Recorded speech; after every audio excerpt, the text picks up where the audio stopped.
1.5 तासानंतर आपल्याला रेल्वे आली वाट बघितल्यानंतर, आणि त्याच्यामध्ये पण तिकीट भेटून शेअरिंग मला भेटलं आहे. त्याच्यात एक पोरगी झोपलेली आहे आणि मला हैदराबादपर्यंत असंच बसून जायचं सांगितलं आहे टीटीने.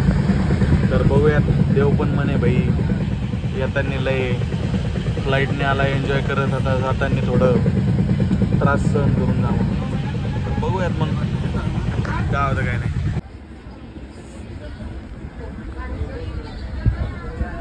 मी जातो माझ्या जागेवर आता.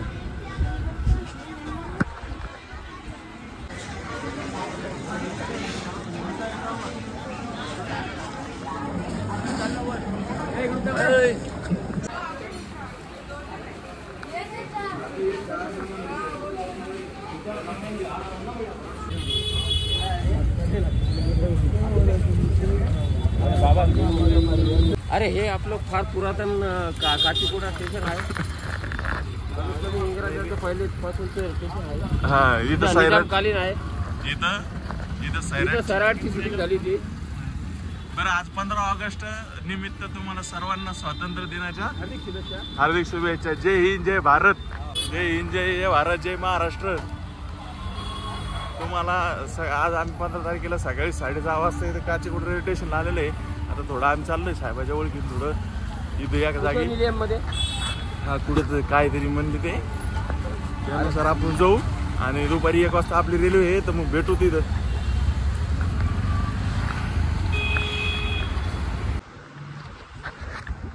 बघू शकता आम्ही तर रूममध्ये आलेलो आहे. इथं हैदराबादला काचीगुडामध्ये हे RSSचं ऑफिस आहे. इथं आपले कुलकर्णी साहेबांचे काका कार्यरत होते पहिले, तर त्यांच्या ओळखीमुळं आपल्याला इथं फ्रेश व्हायसाठी, थोडा आराम करायसाठी आपल्याला रूम भेटलेली आहे. साहेब आता बाबा फ्रेश होऊन आलेले आहे आणि साहेब गेलेत फ्रेश व्हायला. मस्त रूम आहे.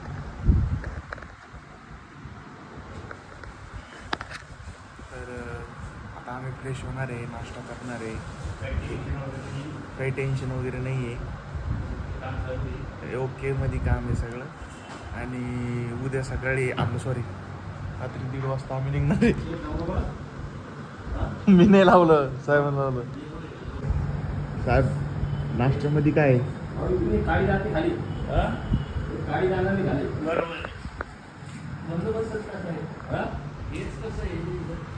आणि इथं मोहन भागवत साहेब आल्यामुळं शूटिंग गिटिंग जमणार नाही, त्याच्यामुळे आम्ही तुम्हाला फक्त रूम मधलं दाखवणार आहे काय आहे ते.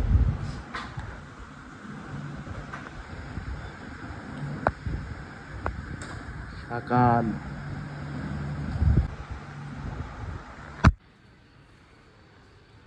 मित्रांनो, आता आम्ही निघालोय 11 वाजलेच्या आसपास. नमस्कार मित्रमंडळांनो. नमस्कार. आम्ही आता हैदराबाद काचीगुडाजवळ बरकतपुराचे येथे राष्ट्रीय स्वयंसेवक संघाचे कार्यालय केशव निलम इथं आलेलो आहे. इथं आता आमची आंघोळ झाली, फ्रेश झालेली आहे. आता आम्ही नाश्त्याला चाललेलो आहे आणि तिथून आमची आता 12:30 वाजता डायरेक्ट देवगिरी एक्सप्रेस आहे. तर ते आता आम्ही निघालेलो आहे. भेटू परत रेल्वे स्टेशनजवळ. वा वा, मला टप देते काय करून. आता नवीन चॅनल उघडते साहेब. बिलकुल मस्त. मित्रांनो, असं मोठं ऑफिस आहे. RSSचं ऑफिस आपल्याला साहेबांमुळं पाहायला भेटलं.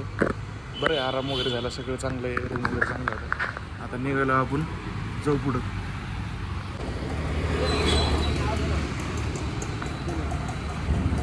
केशव निलयम.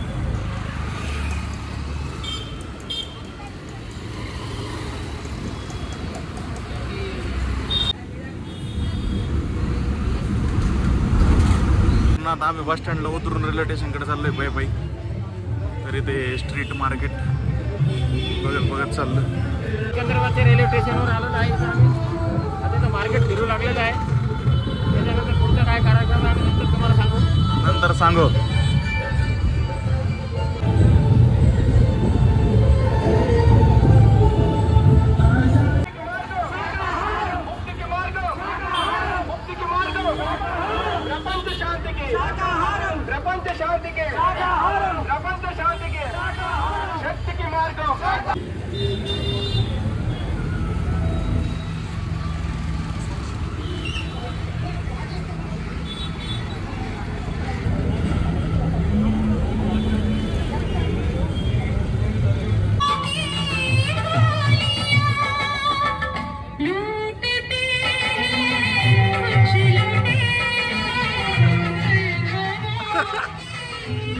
खरा देश बघताय देव खरा. आम्ही नकली. ट्रेन आहे का ट्रेन आहे पूर्ण. खूप असं भयानक मोठं रेल्वे स्टेशन. त्या रेल्वे स्टेशनचं काम हां सिकंदराबाद रेल्वे स्टेशनवर आलेलं आहे. इथं बसणार आहे आम्ही आता. इथं 1 घंटा. हां इथं बसू ना. मित्रांनो आम्ही आता इथं सिकंदराबादच्या रेल्वे स्टेशनला येऊन थांबलेलो आहे. विषय असा आहे की आम्ही आता हैदराबादला आलो पण तुम्ही म्हणसान आम्ही रामोजी फिल्मी सिटी अजून कोणती कोणती जागा आहे तिथं काबर नाही गेलो. चारमिनार जू सालारजंग म्युझियम तिथं काबर नाही गेलो. तर आपण वेळ पण नव्हता आणि बालाजीला गेलो तर सरळ दर्शन करायचं सरळ रिटर्न घराकडे यायचं. इकडे तिकडे जत्रा करत बसायची नाही असं म्हणणं आहे आणि ते एकदम बरोबर आहे.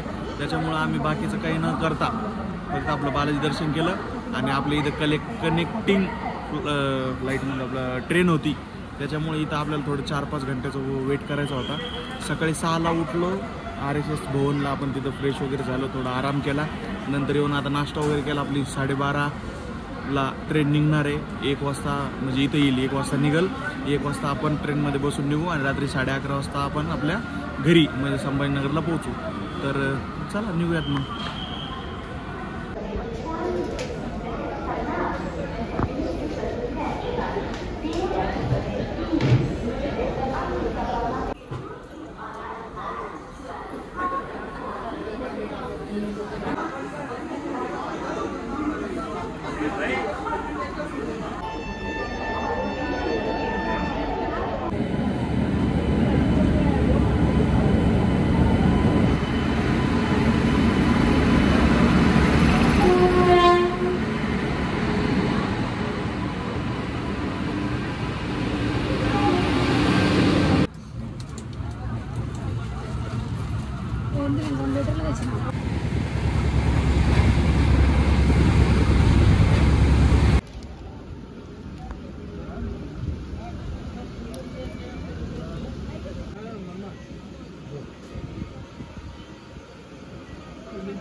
आम्ही नांदेडला आलेलो आहे आणि पहिल्यांदाच मी ऑनलाईन रेल्वेमध्ये फूड ऑर्डर केलं आणि ते पण सक्सेसफुली आलं. साहेब तुमच्या म्हणण्याप्रमाणे आम्ही मागवले. नांदेडपासून ते संभाजीनगरपर्यंत छान असा एक नवीन मित्र भेटला होता. या मित्राचं नाव पंकज अग्रवाल, राहणार हैदराबाद.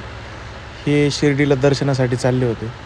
सहजच विषय निघाला, मी काय करतो तुम्ही काय करता असं सांगत सांगत त्यांच्याकडून हैदराबादमधील लोक पैसे वगैरे कमवण्यासाठी काय काय करतात काय काय नाही म्हणजे करतात काम आपल्यासारखेच पण तिथली लाईफ कशी आहे तिथलं कल्चर कसं आहे हे समजून घेतलं आणि त्यांचा माइंडसेट काय आहे त्यांच्या लाईफमध्ये पैसे कमवण्याचा हेही समजून घेतलं. त्यांना बोलत बोलत कधी संभाजीनगरपर्यंत आलो हे समजलं नाही पण एक नक्की कळालं की प्रवासामध्ये नवीन नवीन मित्र बनवा आणि नवीन नवीन ओळखी तयार करा. यांनी मला हैदराबादला बोलवले म्हणे कधी आले तर नक्की मला कॉल करा म्हणून. तर पंकज भाई आप हमेशा मेरी याद में रहोगे.